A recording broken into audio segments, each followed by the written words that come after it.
A todos y todas, buenas tardes. En nombre del Colegio de Antropólogas y Antropólogos de Chile, quien organiza este foro a través de la Comisión de Patrimonio Cultural y Medio Ambiente, damos la más cordial bienvenida a este foro titulado Proyecto de Ley del Patrimonio, una mirada desde las comunidades. Para comenzar, presentaré a nuestros invitados. Estamos con César Millahueque Bastías. Él es ingeniero en ejecución en gestión y magíster en gerencia pública e integrante del programa doctoral en arquitectura, patrimonio cultural ambiental de la Universidad de Sevilla. ¿Cómo estás, César? Bienvenido.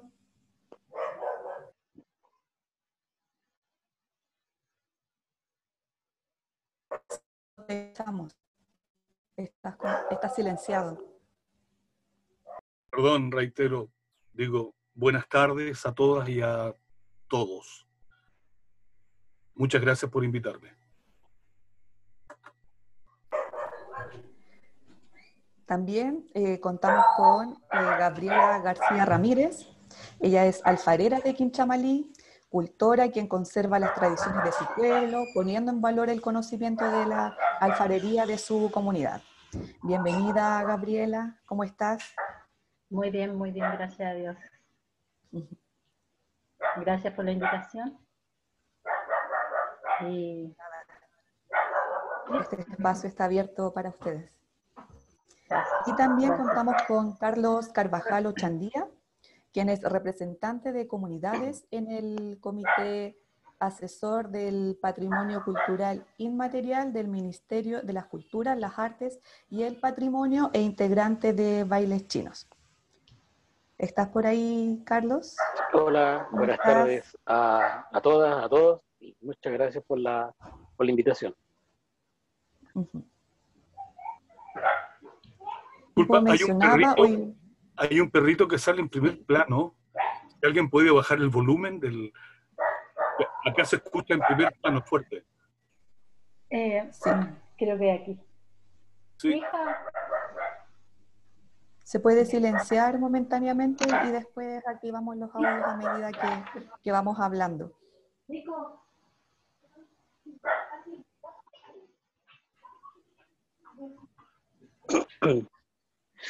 Continuando, hoy conversaremos sobre el proyecto de ley de patrimonio cultural, con un énfasis en las miradas de las comunidades, haciendo lectura desde ahí.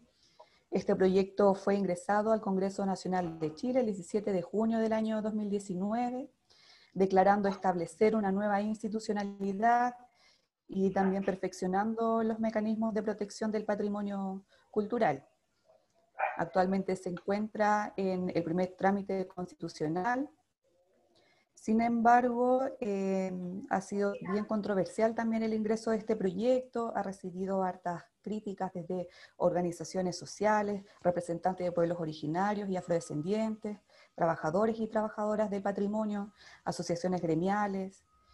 Entonces, es por eso que consideramos relevante también generar una discusión desde el Colegio de Antropólogas y Antropólogos, y por eso creo que es súper importante tener la visión desde las comunidades a las que pertenecen.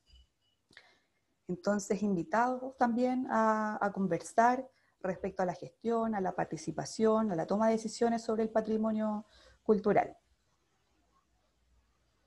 Y comenzando con la primera pregunta. A su juicio, ¿qué rol deberían tener las comunidades en la gestión y para la toma de decisiones del patrimonio de su territorio?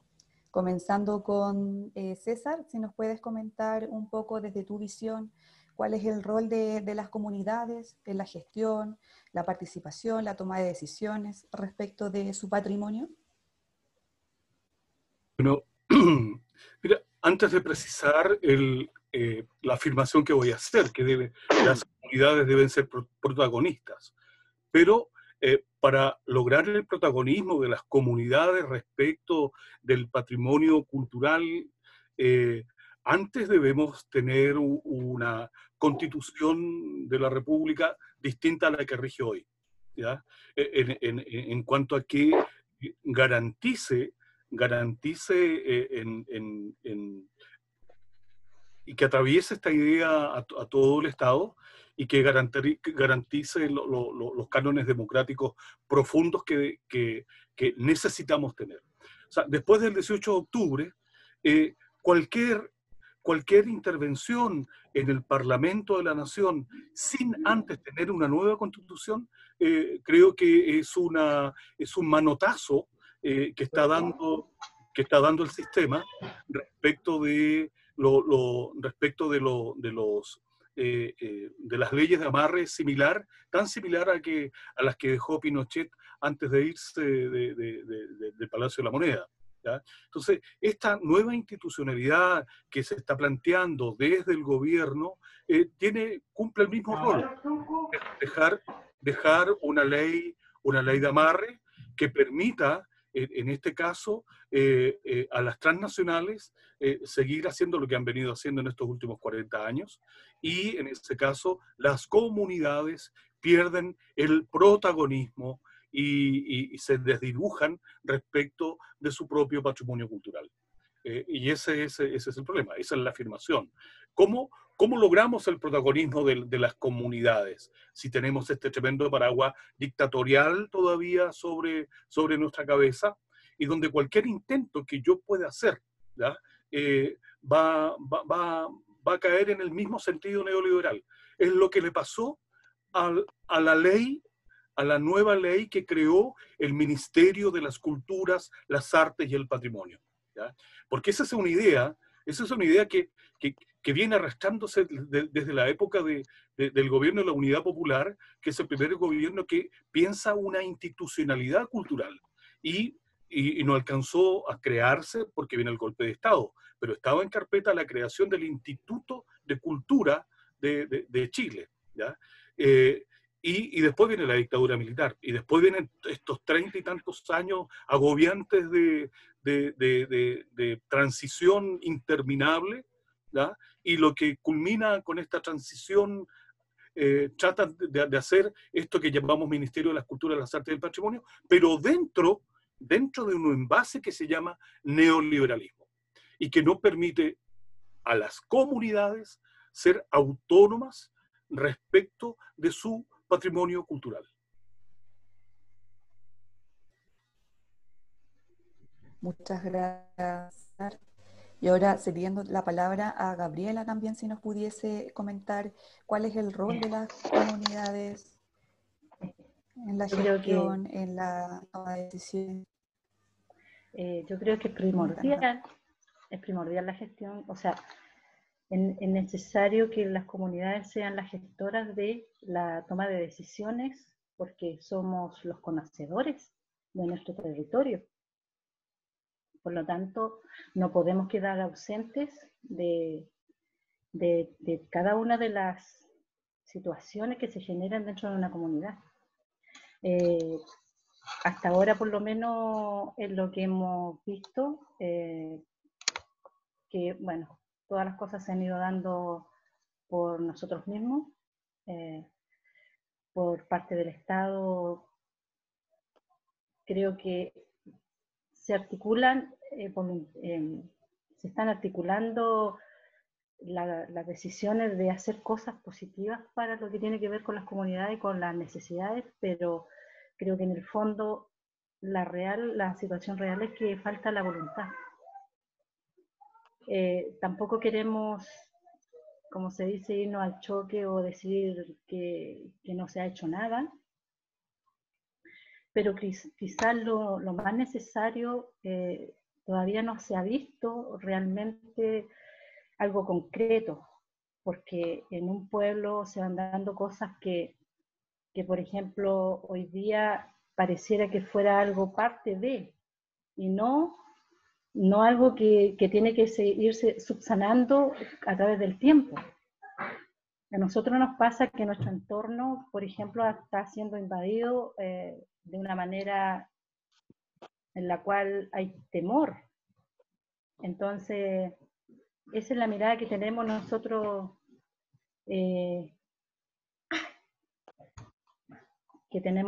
acá en la zona. Mira, ya estoy hablando con alguien. ¡Oye, déjame tranquila! ¡No! Disculpe. Hola, ¿cómo te va? No se preocupe. No, ya se fue. Mi nieto, que hemos tratado de tenerlo con calma y todo, pero creo que en algún minuto se escapó. No, está bien, Gabriela. Sí, así que, bueno, igual hay una cantidad de emociones en relación a todo lo que tiene que ver con nuestro trabajo de alfarero, en donde en tan poco tiempo uno tiene que explicar lo que significa para nosotros como artesanos vivir tanto la pasión, el amor a este trabajo, pero también ver lo que está generándose en nuestro entorno.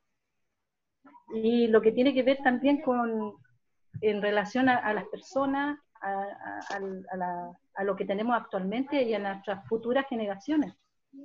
Entonces, igual hay tanto como de qué hablar que en tan poco tiempo uno es difícil expresar con palabras cortas y simples algo que es tan evidente. Entonces, si ya el tiempo se me terminó, no sé cómo agregar lo que igual pasa en mi lugar, como comunidad. Queda claro, han mencionado aspectos clave. Por ejemplo, César mencionaba respecto de los amarres de la Constitución, el neoliberalismo, y tú también has mencionado lo relevante que es el territorio también para pensar como la gestión del patrimonio. Ahora pasando un poco para conocer la mirada de Carlos Carvajal, si nos pudieses comentar también en relación a esta pregunta y tu visión también como desde tu comunidad, los bailes chinos, sobre el patrimonio también que resguardan y que transmiten. Carlos, ¿estás por ahí? Sí, a ver, en cuanto al rol, el rol de las comunidades tiene que ser un rol principal, eso nadie lo discute. Como decía César, igual ahí tiene que ver también con un tema de constitución, porque la constitución nos garantiza el derecho individual, pero no colectivo. Y la mayoría de las expresiones de patrimonio de PCI son expresiones colectivas. Los bailes chinos en sí lo son, ¿ya? Y no tenemos resguardo. En lo particular, y también siendo miembro de comité, he sido súper crítico referente a la ley porque nos deja tirados. O sea, en la actualidad ya estamos tirados, en el sentido de que los problemas reales no pueden ser atacados. Y con esta nueva ley, menos. Se nos habla de una tutela, se nos habla de... no nos dan participación en los consejos, y así podríamos sumar un montón de otras cosas más. Es fácil, ¿cómo se llama? Es decir, las comunidades tienen que tener un rol principal, pero ¿cómo abordamos ese rol principal si el mismo Estado nos cierra las puertas? O sea, para los consejos regionales de la cultura, no en ninguna parte figura algún cultor, ninguno. No está dentro de ¿cómo se llama? De este armazón un cultor. A nivel nacional del Consejo Nacional de la Cultura hay un solo cultor y no sabemos cómo se va a elegir ni de dónde va a salir, habiendo tantas comunidades cultoras a lo largo del país. Si solamente los bailes chinos somos más de 120 organizaciones a nivel nacional, me imagino el resto. Entonces, hay que ser súper responsable al respecto. Las comunidades tenemos la ganas de seguir trabajando, pero como decía la amiga de Quinchabalí, no existe voluntad al respecto de poder solucionar las cosas y de ser escuchados. ¿Ya? Dicen que somos escuchados, nos ponen atención, por decirlo así, pero dicho sea de paso, la realidad dicta de lo contrario. Acá en Atacama y hacia el norte los chinos han tenido problemas complejos y que nadie se ha hecho cargo. Y eso es que somos el único elemento inscrito en la lista representativa de patrimonio cultural inmaterial del ministerio. Entonces, de verdad que ni la ley actual ni esta ley que viene soluciona los problemas, de ninguna manera. ¿Ya? Por el contrario, nos quieren como poco menos que quitar lo poco que tenemos. El artículo 1, si no me equivoco, dice que la tuición es de parte del Estado. O sea, las comunidades estamos dispuestas a entregar la tuición al Estado. Yo creo que nadie, porque ni siquiera nosotros mismos somos los dueños de esas tradiciones, nosotros somos herederos. Porque si fuéramos dueños, yo de un rato a otro le digo, sé que esta cuestión se corta porque yo soy el dueño y no tengo responsabilidad con nadie. Pero los que quedamos, los que somos herederos, tenemos esa responsabilidad con nuestros antepasados. Y entregar de una la tutela al Estado, pero que por ahí ya van bastante perdidos. Entonces, insistiendo, mientras, como reforzando lo que decía César, mientras no exista derechos de garantía colectivo, y es muy difícil que esto pueda llevarse a cabo, pueda continuar de buena manera.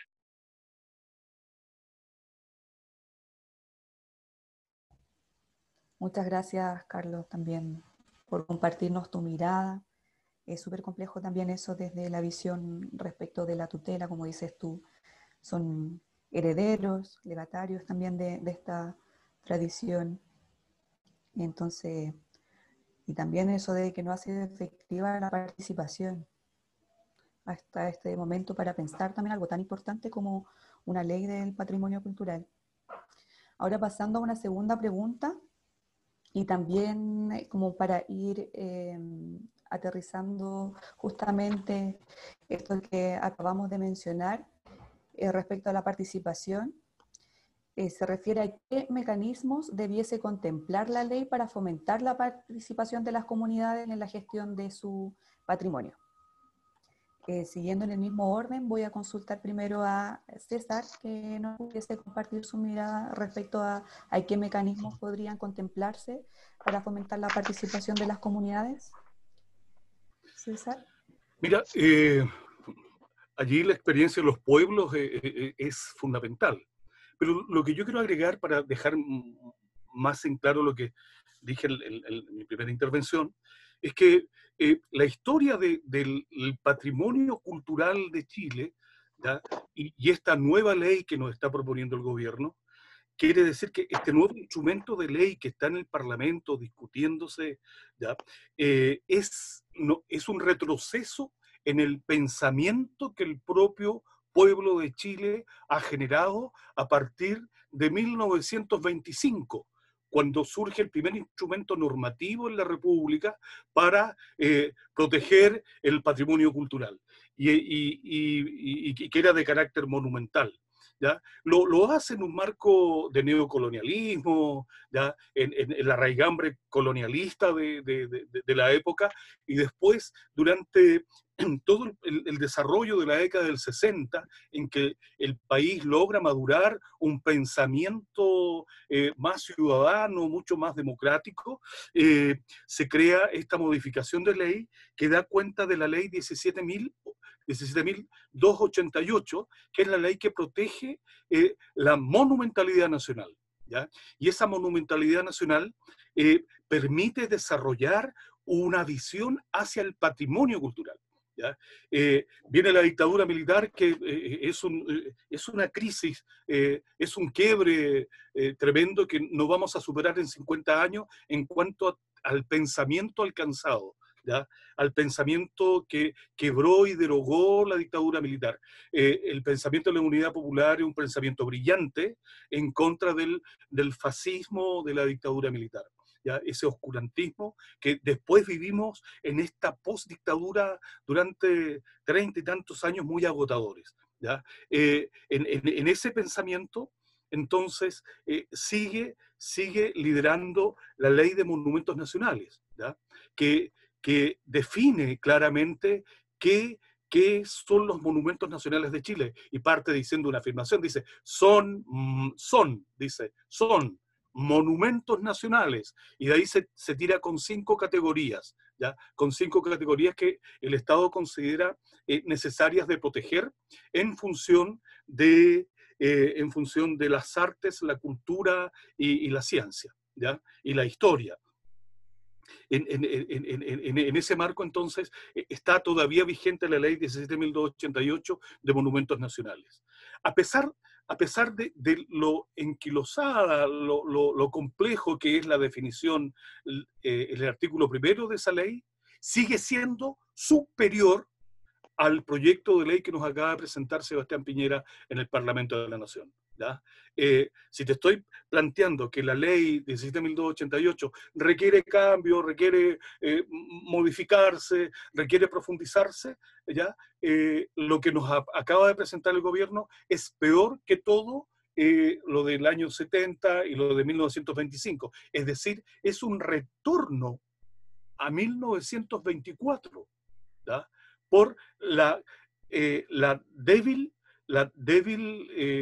débiles contenidos, transforma a todos aquellos, y va principalmente a modificar, mira lo que quiere modificar el gobierno, quiere eliminar a los consejeros del Consejo de Monumentos Nacionales. ¿Ya? Los consejeros, la composición del Consejo de Monumentos Nacionales está integrada por la mitad son representantes de distintos estamentos públicos, ¿ya? Y la otra mitad son representantes de un grupo de ciudadanos organizados en colegios, en sociedades como la Sociedad Chilena de Arqueología, el Colegio de Arqueólogos, la Sociedad la, la Asociación de Pintores y Escultores de Chile, que son órganos civiles, ¿ya? Que están colegiados para desarrollar un trabajo ciudadano, ¿ya? Pero la ley, la actual composición, ¿ya?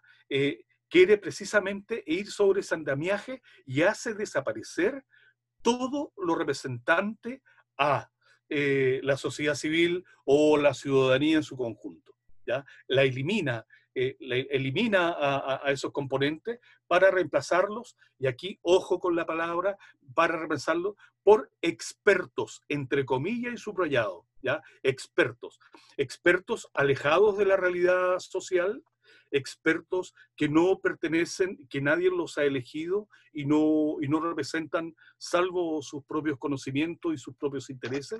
Entonces, nos plagan la ley, nos plagan el proyecto de ley de ese tipo de personajes, de expertos, los mismos expertos que subieron el pasaje del metro, ¿ya? Que subieron el pasaje del metro 30 pesos, esa misma calidad de expertos es la que quieren meter y consagrar hoy día dentro de este proyecto de ley, ¿ya? La Concertación de Partidos por la Democracia pudo haber hecho mucho, pero no lo hizo, no lo quiso hacer, ¿ya? No lo quiso hacer. Tiró migajas, todo el proceso cultural lo transformó, transformó a los creadores, a los cultores, a los artistas, los transformó en clientes, ¿ya? No los transformó en creadores y en trabajadores de la cultura, los transformó en clientes, los transformó en sujetos de consumo, abandonando, ¿ya?, la esencia principal de persona humana, ¿ya? Entonces, esos fueron los 30 años de todos los gobiernos de la Concertación, ¿ya? Hasta el último gobierno de Michelle Bachelet hicieron exactamente eso. Entonces, hoy día nos dejaron instalado esta ley que crea el Ministerio de las Culturas, las Artes y el Patrimonio, que parece muy progresista, ¿ya?, pero es absolutamente posmoderno en cuanto a que ni siquiera define, ni siquiera en esa ley, el Estado de Chile define qué entiende por patrimonio cultural. Lo que hace fue a un documento internacional de Naciones Unidas del año 1976, le sustrae lo que Naciones Unidas en Francia definió, la UNESCO definió qué entendía por patrimonio cultural, y lo encaja dentro de esta herramienta que hoy día crea el Ministerio de las Artes, las Culturas y el Patrimonio, ¿ya? Y nos sigue tratando como clientes, nos sigue tratando como sujetos de consumo. Por lo tanto, hoy día, para mí, Gabriela García, para mí sí me da la sensación de que no se ha hecho nada para desarrollar a los cultores en términos concretos, ni a los trabajadores de la cultura. Nos han transformado en clientes. Y ese es un problema. Eso es un problema, entonces, para la participación de los trabajadores de la cultura, de los cultores, del mundo del patrimonio cultural en su conjunto. Porque estas definiciones que se está discutiendo hoy día en el Parlamento son excluyentes, ¿ya? Excluyen a la persona humana, excluyen al ser humano creativo, ¿ya? Excluye al ser humano de ese portador de memoria, ese ser humano que se hace cargo de toda la herencia cultural, lo excluyen de este proyecto. También excluyen, es racista este proyecto porque excluye a los pueblos indígenas, ¿ya? Los hace desaparecer, ¿ya? No contempla la opinión de los pueblos indígenas a partir de un instrumento normativo como es el convenio 169 de la OIT. ¿Ya? No realizó la consulta indígena. Por lo tanto, al excluir la consulta indígena, se está asumiendo como una herramienta asimilacionista de carácter racista. O sea, volvemos a 1800 entonces con ese pensamiento. Y es antidemocrático porque no deja la participación de la ciudadanía, de los trabajadores de la cultura, de los cultores, para compartir y discutir. Y ojo, yo aquí aprovecho a hacer la denuncia. Uno de los grandes personajes dentro de la Comisión de Cultura que apoya ese proyecto de ley es un señor que se llama Marcelo Díaz, ¿ya? Un señor que se llama Marcelo Díaz, que fue miembro de la concertación de Partido por la Democracia, que tuvo gran participación política, ¿ya? Y hoy día él está extasiado con este proyecto de ley, lo avala absolutamente. Nosotros estuvimos en conversaciones con él en el Parlamento y era una de las personas que avala ese proyecto, ¿ya? Y que avala la exclusión de las organizaciones de trabajadores de la cultura, de las artes y el patrimonio en estas discusiones, ¿ya? Muchas gracias, César. Y ahora cediendo la palabra a Gabriela, también si nos pudiese responder, compartir su visión respecto de los mecanismos que debiese contemplar esta ley para fomentar la participación de las comunidades en la gestión de su patrimonio. Gabriela. Gabriela, tienes que activar el audio, que no te escuchamos.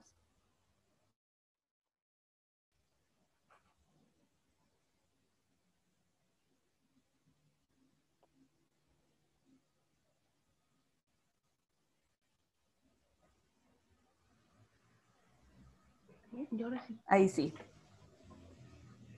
Ya. Ahí sí, Gabriela. Bueno, en relación a lo que hablaba anteriormente, el tema acá, por ejemplo, nosotros ya tenemos la experiencia de que estamos siendo parte de una lista representativa que va a la UNESCO, pero estamos viendo si somos lista representativa o somos urgente salvaguardia. También estamos en esa disyuntiva. ¿Por qué razón? Porque la que nos favorezca más hoy día en relación a la necesidad de ver cómo nosotros podemos cuidar, que nos puedan ayudar a cuidar y proteger nuestro entorno. También hemos visto el tema de la ley de patrimonio, que... mi internet está pésimo. ¿Se escucha? Sí, te escuchamos bien, escucha? Gabriela. No. Sí. Ya, pensé que no pasaba eso. Es difícil hablar del tema de la ley de patrimonio porque nosotros vemos que la ley de patrimonio no contemplaba generar una protección a los saberes. Creo que la ley es muy vacía, es una ley vacía, no. Entonces debería hacerse una nueva ley que trabaje a través de las comunidades y sus legados, en donde estemos todos incorporados, porque hasta ahora no sé cómo explicar que nosotros no hemos sentido quizá ajeno, nos han mantenido como ajeno, independiente que nos inviten a hablar del tema, pero es como hablar de algo que sentimos que nos escuchan, pero no nos, o sea, nos oyen, pero no nos escuchan. ¿cómo explicar desde de la visión nuestra qué nos pasa con el tema de la ley y cómo debería ser? A veces se nos hace más fácil quizá expresarlo de una manera más técnica que con palabras. Las emociones se conjuegan mucho acá.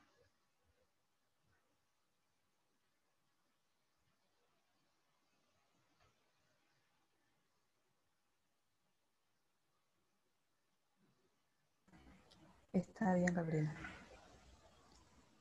Si quieres pasamos, mientras tanto, a César, a que nos pueda compartir en relación a esta pregunta. O sea, perdona, a Carlos. Carlos Carvajal. ¿Sí? ¿Estás por ahí? Sí, sí. ¿Puedes ser también?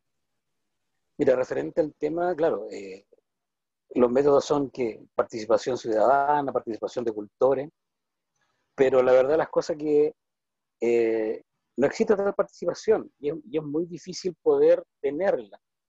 Sin esta conformación de la nueva ley, refiriéndonos a eso, para formar el Consejo Nacional de la Cultura, está conformado por gente que son de parte del Estado y también de entes colegiados de la sociedad civil, que están considerados. Pero, como te repetía anteriormente, hay un solo cultor. En los consejos regionales no existe un cultor, existen instituciones. ¿Por qué? Porque te obligan, te dan una pauta que tú tienes que cumplir. Te piden certificado, te piden personalidad jurídica, te piden un montón de cosas que muchos de los cultores no los tienen. O sea, si del 100% de los bailes chinos, con suerte el 2% tiene una personalidad jurídica, porque su fin o su misión es otra, completamente distinta. Entonces es muy difícil que podamos conseguir participación así si en los mismos consejos nos están dejando fuera, ¿ya? Tiene que ser gente destacada de la vida civil, propuesta por otra institución. O sea, ¿qué persona va a proponer a alguien para ir a ganar una dieta y representarlo? Eso es muy difícil que ocurra, ¿ya? Y referente ahí a lo que decía Gloria, el tema de la lista, y voy a ser muy sincero y responsable al respecto, Gloria, el estar en UNESCO no sirve de nada. Es la mentira más grande, Gabriela, perdón, no sirve de nada, absolutamente de nada. ¿Por qué? Si bien es cierto, tenemos estos planes de salvaguardia, ¿cierto? Que te permiten generar algunos talleres, hacer trascender la tradición a modo local, etcétera, un sinfín de cosas dependiendo del territorio, como decías tú en un principio. Hasta ahí ningún problema. Pero cuando tú tienes un problema real, el Estado no tiene las herramientas necesarias para solucionar. Es la verdad de las cosas.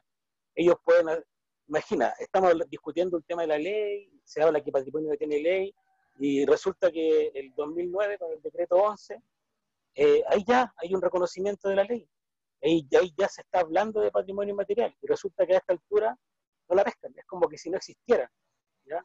El Estado de Chile aún no hace carne ese decreto, que es cuando se crea el Consejo de la Cultura Alta y del Patrimonio, ¿ya? Soy muy responsable al decirlo. Acá en Atacama, en el mes de febrero, ocurrió un problema con un baile chino.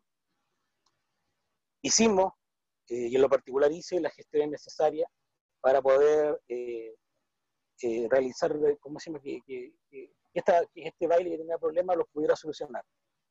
Llamamos, mandamos carta a la ministra no contestó.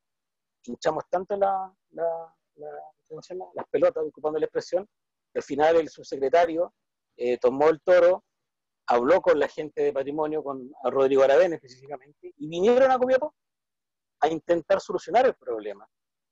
Y resulta que recibieron un portazo en la cara. Acá ustedes no pueden hacer nada. ¿Y qué pasó finalmente con esta ley que debe cuidar el patrimonio inmaterial? Aquí el patrimonio inmaterial fue desplazado a su fiesta. Se perdió en esa fiesta un patrimonio que tiene más de 115 años. Se fue al tacho de la basura, así como si nada. ¿Dónde queda la salvaguardia del patrimonio? ¿Dónde queda la convención del UNESCO? Es la mentira más grande, no existe. Porque eso tal no se puede dar efecto. Tenían que dar solución después de contactar a la institución con la cual habían tenido problemas, Vino esto de la pandemia y hasta ahora, en febrero, estamos hablando de 8 meses, todavía esperamos la voluntad de la Subsecretaría y del Ministerio de la Cultura, Arte y del Patrimonio para que se sienten a conversar con la otra parte y ver si existe alguna posibilidad de solucionarlo. Pero eso es cosa de voluntad, porque por ley, la vigente y la que viene, no existe nada. Para ellos más vale el cacharrito que hace usted que usted misma haciéndolo. Esa es la verdad de las cosas. Para ellos vale más lo material que lo inmaterial. Y eso va a seguir siendo siempre. Entonces, vaya o no vaya a la UNESCO, no va a tener ningún sentido. Nosotros somos la única expresión inscrita. Y tenemos problemas del 2009 con un artista que plasmó unas fotos que no correspondían y pasaban a llevar la dignidad de las personas. En La Tirana, con el baile chino ahora último, con un problema que el mismo Bafona llegó y montó un cuadro plástico que ni siquiera correspondía a tal cosa. Nosotros con lo que tuvimos acá en Atacama. Y creo que cuando hicieron ese como encuentro de cultores que tuvimos alguna vez en Santiago, no sé si usted fue, pero sé que fue gente aquí en Chamalí, cuando hablábamos, le dijimos al subsecretario, si no existe la voluntad de sentarse a conversar, de sentarse a conversar, se lo dije yo, nosotros nos vamos a ir de UNESCO. Porque si esta cuestión no sirve, nosotros no estamos para tener una escarapela así que diga, qué bonito, somos patrimonio de la humanidad, cuando en realidad existe un problema de real alcance y el Estado no tiene la herramienta para solucionarlo, mejor no sigan con esto de ley. ¿Para qué? ¿Para qué tiene sentido traer a cultores y hacer cosas si finalmente no te defienden? Para los diarios sirve, para juntarnos, para hablar, para hacer talleres, para mantenerlo entre nosotros. Pero ante un problema real, la ley no opera y no va a operar, ni ahora ni mañana, porque tiene que haber muchos cambios que en la actualidad no están y más adelante tampoco van a estar. ¿Por qué? Porque se requiere voluntad.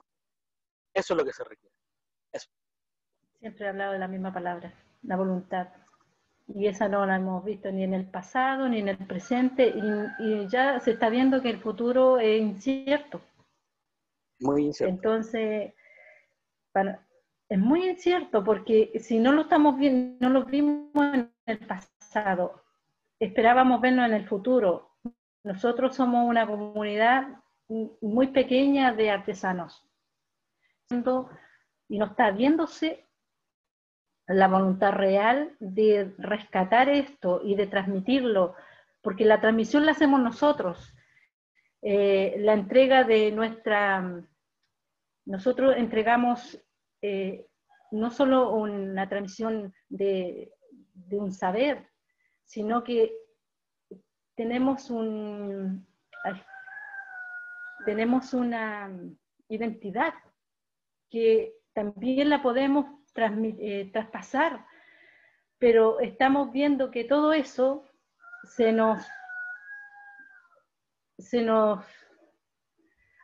¿cómo es la palabra? Se nos cuarta, o la palabra no recuerdo en este minuto, que se nos hace difícil poder hacerlo si nosotros mismos estamos viendo que por parte del Estado, quiero hablar porque sabemos que, como digo, del pasado, el presente y el futuro no vemos la voluntad de generar las condiciones, porque si hablamos de que las condiciones se están generando y que no sé qué, pero no las vemos, estamos viendo que nuestros pueblos indígenas, nuestros conocimientos se van a ir perdiendo porque no están las voluntades. Y en todo sentido, en todo lo que se realiza dentro de todas las comunidades, tiene que ver con lo mismo, la voluntad. Y en la ley no hay voluntad. Nosotros mismos vemos en el trabajo que estamos haciendo acá, estamos esperanzados, pero también esa esperanza se nos apaga viendo que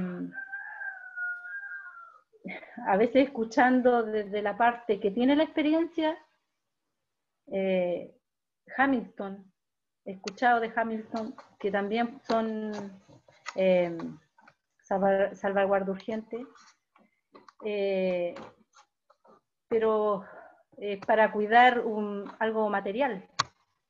Aquí estamos hablando de algo inmaterial, no solamente es un saber, hay personas, hay un conocimiento, hay un entorno, un espíritu que hay que cuidar y rescatar. Eso Hay puedo un decir. tema, sí, hay un tema ahí, voy a salirme un poquito de protocolo, hay un tema ahí, como decía usted, para nosotros más vale una flauta que tiene 120 años que un constructor de flauta. Es así de simple, lo material sigue pesando igual. A ellos les interesa más que la flauta esté en un museo a que sonando donde tiene que estar sonando en una fiesta. Entonces, mientras no exista ese cambio de conciencia al respecto de los que están arriba, es muy difícil. Y el Estado nunca nos va a ayudar. Nosotros necesitamos un abogado para poder ayudarnos y el Estado dice que no se puede hacer partícipe. ¿Por qué no se puede hacer partícipe? Porque si no se mete el Consejo de Defensa del Estado, se mete a la Contraloría y ahí quedan tirados. Entonces, al final, todo esto de ir a UNESCO, todo esto de solamente la escarapela, no sirve absolutamente de nada, de verdad. Se lo digo con toda la responsabilidad, con todos los problemas que hemos pasado. O sea, si no tenemos conciencia que estamos viviendo la postdictadura, ¿ya? Que la postdictadura quiebra un proceso revolucionario en Chile, la dictadura en sí quiebra un proceso revolucionario, un momento de un pensamiento elevado de Chile, lo quiebra, lo instala, se instala el fascismo y después el neoliberalismo a partir de 1990. O sea, es decir, la transición debería culminar si es que logramos tener una nueva constitución, si es que logramos construir una nueva constitución que supere el pensamiento heredado de la dictadura militar. Este dilema entre lo material e inmaterial es un dilema de la UNESCO, ese es un dilema de la escuela afrancesada, postmoderna, que empieza a disectar todo, ¿ya? A separar todo. Entonces deja por un lado lo material, deja por otro lado lo inmaterial, cuando desde la perspectiva más profunda de los patrimonialistas definimos que no, que un cuerpo es tanto cuerpo y espíritu, no puede separarse lo material de lo inmaterial. Pero esa discusión se dio en París, y esa discusión es la que la concertación después instala en nuestro país. Trajo, por un lado, resabios del pensamiento francés, pero por el otro lado, en cuanto a estructura, nos instalan en Chile, nos instalan todo el pensamiento post-franquista, ¿ya? Si todo lo que es el proceso en cultura de la postdictadura no es otra cosa más que un remedio del postfranquismo, ¿ya? Y el postfranquismo es lo que nos ha mantenido en estas discusiones, siendo clientes, siendo sujetos de consumo, pero no generando movimiento cultural, ¿ya? Lo que hizo la Unidad Popular fue movimiento cultural. La Unidad Popular puso como punta de lanza toda su propuesta de las 40 medidas, ya las artes y la cultura como una herramienta para llegar al corazón del pueblo. Y eso se vio justificado el 18 de octubre. Las figuras que emergen desde el corazón del pueblo como íconos en la revuelta social son la figura de Violeta Parra, de Víctor Jara, de Salvador Allende. No sale ningún artista o creador de la postdictadura. Las figuras que emergen son aquellas que construyeron la Unidad Popular. Es decir, calaron tan profundamente porque Salvador Allende en su programa los puso como punta de lanza, ¿ya? Entonces, son figuras enormes. Entonces, en lo que estamos entrampados hoy día, es que si es material o inmaterial, es una cuestión de la concertación, que un afrancesamiento concertacionista que nos dejaron instalados ahí en el corazón de las instituciones. Yo recuerdo a Enrique Lin, a Francisco Coluane, a Lautaro Lavé, a Aníbal Reina, cuatro personas que discutieron en el 1983 en plena clandestinidad en el Encuentro de Trabajadores de la Cultura en la localidad de Padre Hurtado, en Chile, ¿ya? Y ellos manifestaban la continuidad a partir de la creación de un Ministerio de la Cultura. 30 y tantos años después, soy parte de esa creación del Ministerio de las Culturas, pero todo el contenido se había relativizado, ¿ya? Porque el pensamiento posmoderno relativiza todo y nos dejan metidos ahí. Y cuando Carlos plantea, mira, de la UNESCO ser parte no vale nada, les voy a contar un par de anécdotas, ¿ya? La comunidad Cahuáscar de Puerto Edén, en los canales australes de Chile, la comunidad Cahuáscar está bajo esta protección de patrimonio humano vivo de la humanidad por la UNESCO, ¿ya? Pero sin embargo, en el año 2018, ¿ya? La persona mayor, la madre de Juan Carlos Tonco, viajaba desde Puerto Edén a Punta Arenas en una barcaza, ¿ya? Llegó el Cernapesca y le revisó la maleta y le encontró un paquete con cholgas o choritos, una cosa así. Ostiones, eso es, ostiones. Le encontró ostiones. Eran 6 kilos de ostiones que ella llevaba de regalo para su familia en Punta Arenas. Cernapesca le avisa a la Marina baja, apuntan a la mamá de Juan Carlos Tonco, la ponen contra la pared, la allanaron, la multaron, la humillaron y la metieron a una celda. La metieron a una celda, al patrimonio humano vivo, ¿ya? Protegido por la UNESCO. Y es decir, ahí entiendo a Carlos Carvajal cuando dice, mira, no vale de nada, ¿ya? Cuando el funcionario público no reconoce esa categoría, ¿ya? Y humilla de esa forma, además a una anciana, ¿ya? A una anciana que ella es heredera de un pueblo que tiene 6.000 años de presencia en los canales australes, ¿ya? Y una forma de llevar ostiones es un regalo, es una forma de conversar, ¿ya? Este funcionario de Cernapesca y la Armada de Chile la allanaron, la tiraron contra la pared, manos arriba, ¿ya? Pero eso se le hace a una mujer, ¿ya? Adulta mayor, ¿ya? Indígena, heredera de un pueblo que tiene 6.000 años de presencia en los canales australes, ¿ya? Pero eso no se lo hacen a los narcotraficantes. Ni tampoco esos funcionarios fueron capaces de ver a los barcos factorías que pasan por el Estrecho de Magallanes. No se lo hicieron, pero sí se lo hicieron a esta anciana indígena que es representante de 6.000 años de historia de presencia humana en los canales australes. Otra anécdota respecto, para culminar, otra anécdota respecto a esto mismo. Declaran patrimonio humano vivo a un cultor que toca el organillo. Un organillero está tocando el organillo y viene un funcionario del SAC y le requisó el loro, lo multó. ¿Viste que los organilleros usan lorito que le sacan las cartas? Bueno, viene un funcionario del SAC y le incautó el loro y después perdió el animal. Entonces, dejas a un patrimonio humano vivo discutiendo en este absurdo, en este tragicómico, ¿ya? Si no superamos entonces esta visión neoliberal inserta dentro del Estado con una nueva constitución, no vamos a poder avanzar. Y este proyecto de ley que están discutiendo hoy día en el Parlamento es lo peor que nos puede pasar. Es una vuelta a 1924 por la ausencia de calidad jurídica.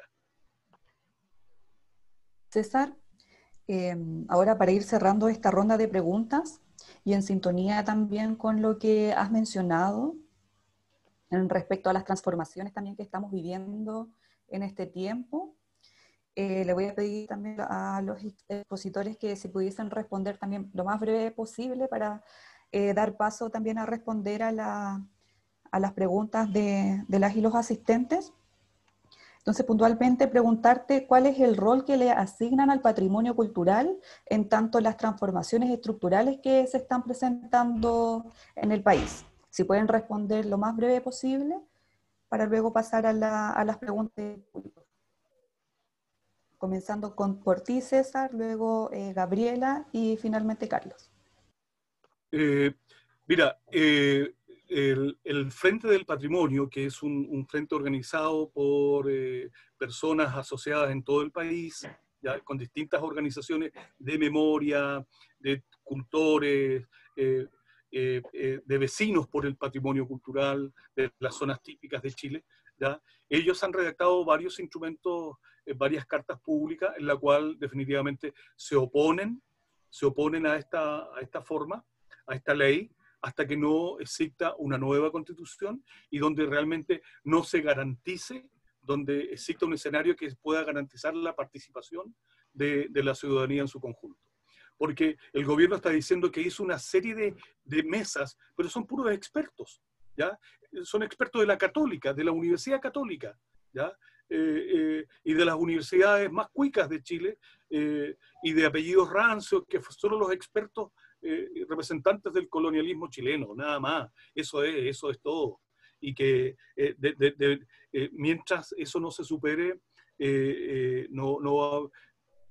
tenemos que tener nueva constitución y dentro de ese marco constitucional poder discutir este tipo de cosas que son tan profundas y tan importantes y tan necesarias para la memoria de un pueblo.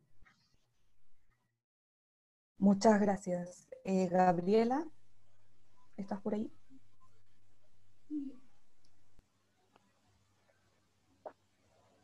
Hija, parece que me perdí. Sí, ahí te escuchamos, ¿Se escucha? Gabriela. Sí. También, ¿cuál es el rol que asignas al patrimonio cultural en tanto a las transformaciones que estamos viviendo, que se están presentando en el país?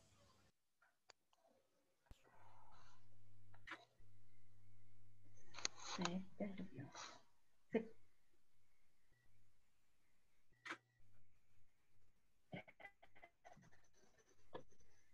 No sé cómo explicar el tema de la pregunta. No sé cómo entender.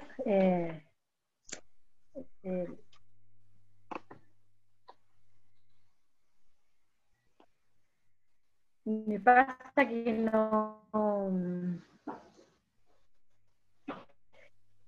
A ver. Un lugar. Como dice él, hoy día para tener una opinión en relación a que se puedan hablar de estos temas de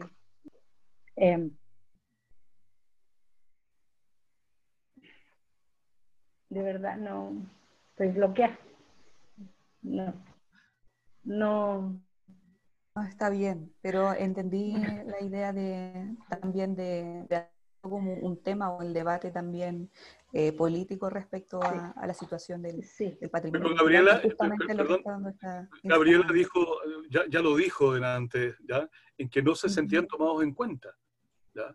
Y esa sensación, ¿ya? Que ella dijo, inclusive las emociones, ¿ya? Esas emociones cruzadas es porque el sistema en el cual estamos insertos no ve a la persona humana, ¿ya? No ve las emociones del otro, no reconoce al otro en cuanto a un sujeto creativo, ¿ya? No lo reconocen en cuanto a todos los valores que trae por sí misma, por tan solo ser persona, por ser persona humana. Entonces, a esa persona humana es lo que este sistema la ha transformado exclusivamente en un sujeto de consumo, ¿ya? Y la trata de endeudar por donde pueda, la trata de endeudar, ¿ya?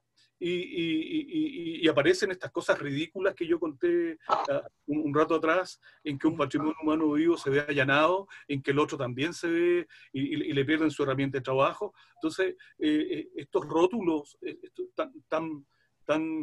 con tanta pomposidad, de pronto en la práctica pierde el horizonte respecto a la persona humana.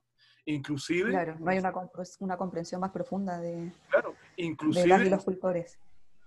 Correcto, e inclusive cuando el instrumento, en este caso el ministerio, reparte los recursos, ¿ya? Los mayores beneficiados en Chile a partir de la existencia de los concursos culturales y creativos, los mayores ganadores de esos concursos son las comunas ricas, ¿ya? Son 5 comunas: la comuna de Las Condes, Ñuñoa, La Reina, Santiago y Providencia. En esas 5 comunas se ha concentrado históricamente, desde que nace el Fondar, ¿ya? Desde que nace el Fondar, se ha concentrado en las comunas más ricas la distribución de los recursos, ¿ya? Entonces, las comunas más pobres, claro, y las comunas más pobres no reciben esos recursos. Entonces, se replica en esta herramienta que llamamos de cultura, de ministerio, se repite exactamente la desigualdad en la redistribución de los recursos. Hay una desigualdad espantosa. Sí, se reproduce en toda su dimensión. ¿Vas a mencionar? Sí, creo que fue una parte muy importante la que él mencionó, porque de pronto nosotros acá hemos tenido que vivir eso y palparlo de una forma tan verdadera. Cada uno, nosotros hemos sido siempre objeto, por eso dice del consumismo y todo eso, objeto de estos proyectos Fondar, porque al fondo los que reciben, los que hacemos la pega, el trabajo, somos nosotros, y la valorización la tienen personas que no tienen nada que ver con lo que nosotros hacemos. Entonces esa es la frustración que se ha ido generando a través de los años en relación a que hay gente que gana millones nuestros. Entonces nos hemos ido sintiendo usados y abusados. Esa es la palabra. Porque no entendemos que a través del Estado no exista un que presenten estos tipos de proyectos y que al salir aprobados, esperando que algún día se dé, puedan trabajar desde los mismos cultores. Nosotros hemos pasado de proyecto en proyecto y como le decía, la frustración es esa, el hecho de que no seamos valorizados realmente como cultores y de ver que, como dice, ellos lleven todas las... Y nosotros tengamos que seguir autofinanciándonos en todo sentido. Nosotros mismos tenemos que hacer nuestro propio autofinanciamiento. Es un poco lo que, disculpa, lo que planteaba de alguna manera Carlos Carvajal, ¿ya? En su momento decía, mira, nosotros no podemos ser representantes porque nos piden este papel, nos piden este certificado, tiene que recertificar nosotros, ¿ya? Entonces, ahí se produce un problema de deshumanización del valor del cultor, ¿ya? Y el sistema rápidamente discrimina, ¿ya? Es un sistema absolutamente discriminatorio. Si te ven con alguna dificultad que el sistema no logra entender, te ve como un riesgo, te ve como un peligro y te excluye inmediatamente. Son re jodidos, te dicen, y te empiezan a poner una cantidad de epítetos, ¿ya? Y que rápidamente se corre esa situación. Entonces, volviendo a la pregunta, y cuando Gabriela decía, parece que nos oyen, pero no nos escuchan, ¿ya? Y cuando Carlos decía, mira, ¿qué sacamos de ir a la UNESCO si nos van a entregar una chapita y no nos sirve de nada en la práctica? Y tienen razón, tienen absolutamente toda la razón. ¿Por qué? Porque lo que nos pasa le sucede a todo el ámbito de los creadores, de los trabajadores de la cultura, y que no se ha superado. En 40 años esa situación no se ha superado, viene de mal en peor. ¿ya? Y ahora te ponen un antiguo dicho, camisas de 11 varas, ¿ah? Te ponen dentro de estructuras que han diseñado profesionales que se han formado dentro del neoliberalismo, ¿ya? Hay universidades que fueron permeadas y cruzadas por el neoliberalismo y por lo tanto sus profesionales ya están permeados por el neoliberalismo y cuando accionan todos sus conocimientos técnicos se olvidan de la persona humana, ¿ya? Ven exclusivamente una cuestión técnica que resolver y no ven a la persona humana. Entonces ahí yo quiero volver al discurso de Salvador Allende en México. Necesitamos profesionales profundamente comprometidos con el pueblo, ¿ya? Necesitamos profesionales que comprendan al pueblo. Necesitamos profesionales reflexivos que vayan y revelen las riquezas del conocimiento del pueblo. Eh, pero hoy día tenemos a un profesional que está dispuesto a vender cualquier cosa, ¿ya? Entonces, las escuelas profesionales se cruzaron con el neoliberalismo. Y es lo que de alguna manera estamos viviendo y estamos siendo víctimas también de esa formación, ¿ya?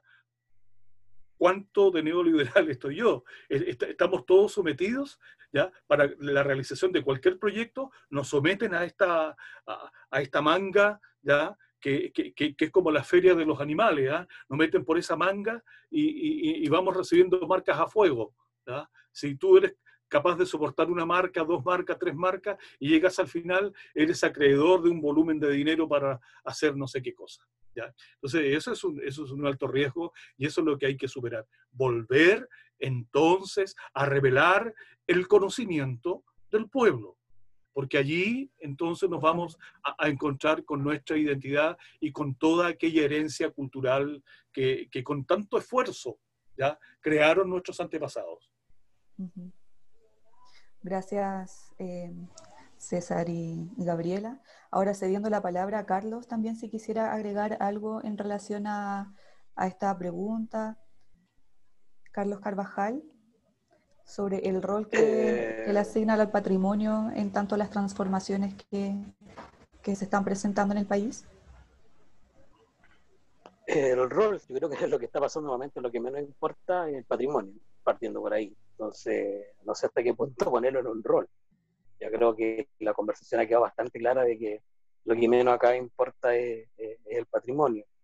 Yo insisto, yo creo que esta ley no va a ninguna parte, ni la actual ni la que viene, para que exista algo profundo tiene que haber cambios realmente profundos, que también van mucho más allá que el tema de la Constitución. Tienen que haber cambios legislativos para que realmente hagan sanciones a aquellas personas que atentan contra el patrimonio inmaterial, ¿ya? Porque un ejemplo claro, no sé, la gente que dañó el gigante de Tarapacá, algunos lo expulsaron de Chile, otros le aplicaron un montón de multas, pero ¿qué pasa si causan un daño, no sé, a la gente, a alguna artesana aquí en Chamelí, alguien llega, le pega un palo, le rompe su cosa, ¿va a tener sanción a esa persona por un tema de patrimonio? No existe. Pero sí existen penas para la gente que raya algún monumento o cosas así. Entonces esa dicotomía como difícil de llevar. Entonces yo creo que lo que menos tiene acá este rato es un interés real por el patrimonio. Y si existiera algún rol o existiera alguna voluntad de patrimonio o algo así, seguramente siempre está ligada a obtener beneficios, como decía César. Eso es indiscutible. O sea, mientras más patrimonio tengamos, patrimonio, entre comillas, como cantidad de cosas para ¿cómo se llama?, guardar o tener, se hace difícil voluntad, se hace difícil la escucha, se hace difícil un montón de cosas. Entonces, ¿el rol que está en este rato? No existe rol para el patrimonio. Eso. Gracias, Carlos. Y ahora pasando a las preguntas desde el público, desde las personas que están viendo la transmisión, llega una que dice: ¿es el decreto 169 de la OIT un aporte en el sentido de derecho a consulta indígena sobre la ley de patrimonio que entrega y obliga al Estado a incluir la participación de los pueblos originarios? Si es que ¿Alguno de los expositores o expositora que quisiera responder a esa pregunta?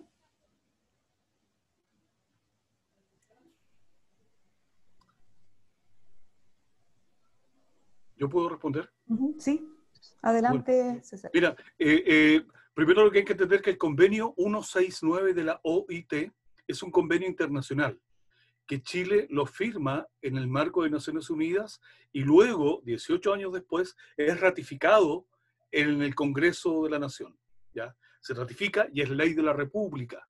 Dentro de eso, dentro de ese convenio del 169, existe un conjunto de derechos y de garantías a los cuales el Estado debe someterse cuando los proyectos ven algún interés de los indígenas afectados por alguna intromisión, ya sea legislativa o algún proyecto, algún tipo de proyecto de carácter productivo. ¿Ya?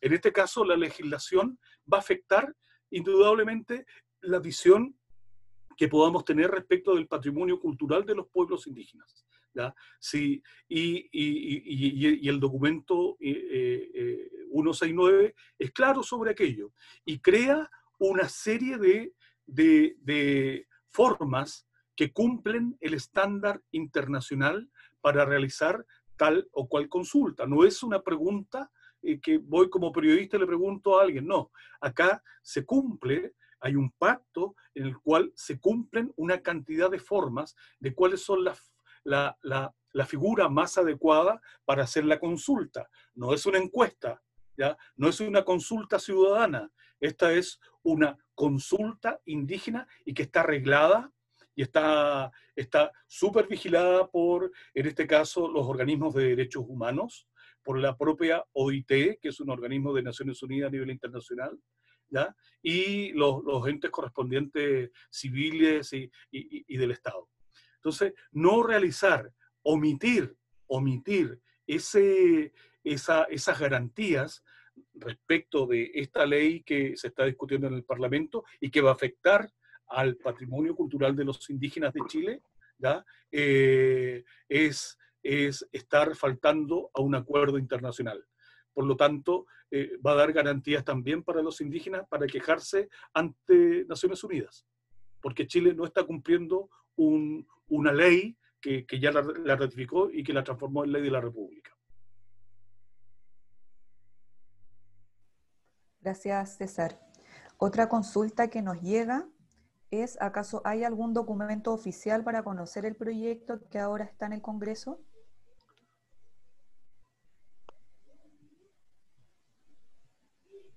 A algunos se nos hizo llegar un documento con el proyecto de ley y creo que debiera estar en la web.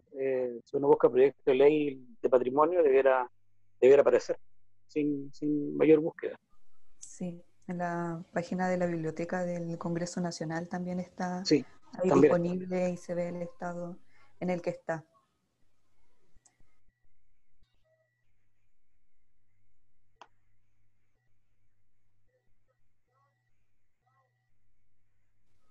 Al parecer no hay más consultas, pero quisiera leer también los comentarios que han llegado al chat. Bueno, dicen saludos desde Puerto Montt, Olga Cayún, Miguel Silva, saludos desde Antofagasta, Jacob Muñoz, saludos desde La Serena, saludos desde Arica, Valparaíso, Valdivia, desde Santiago, Barrio Matasur, desde Salamanca, Osorno. Daniela también comenta, Gabriela, un abrazo. Las emociones son parte de esta discusión también. Tendemos a excluirlas, pero no sabemos que no es tan así la cosa. Aprecio enormemente tu honestidad. Y Lucila también menciona, exacto, Gabriela, hace un momento mencionaste algo esencial, que falta voluntad para reconocer, promover y preservar el patrimonio humano de las comunidades. Gustavo Espinosa también nos comparte, muy interesante observar la problemática del patrimonio desde la perspectiva de los cultores, cuya experiencia desnuda el aprovechamiento que desde el Estado y los especialistas se hace de sus talentos. Bueno saber que la tienen clarita. Marichomilla dice salud desde Buenos Aires y Olga Cayún dice felicidades a todos por promover este foro, la calidad de los participantes. Debido a que no hay más consultas, agradecemos la participación de nuestros invitados e invitadas y hacemos extensiva la invitación para el próximo foro a realizarse el 1 de octubre a las 6 de la tarde, en el que trataremos la temática justamente del Convenio Internacional 169, también con interesantes expositores, así que todos y todas bienvenidas. Ahí llegó otro comentario, lo voy a mencionar también antes del cierre, de Nina Sepúlveda, dice: Chile parece operar como una isla en cuanto al alcance de las convenciones UNESCO. Acá no servirá para nada, pero en otros países sí ha constituido una oportunidad para establecer medidas concretas. Y Cristóbal Ibarra dice: para conocer más del Colegio de Antropólogas y Antropólogos de Chile pueden visitar el sitio web colegioantropólogos.cl. Con esto damos por finalizado este foro. Muchas gracias a todos y todas los expositores, la expositora, las y los asistentes. Ha sido muy grata la conversación, súper interesante y atingente también. Oye, muchas Posicionar gracias. esta Yo quiero discusión. mandarle un abrazo a Gabriela, un abrazo a Carlos, por permitirme haber participado en esta conversación, y gracias a ustedes, al Colegio de Antropólogos. Muchas gracias. Gracias a ustedes. Con esto finalizamos. Que estén bien. Igual, hasta luego, gracias. Estén bien. Hasta luego.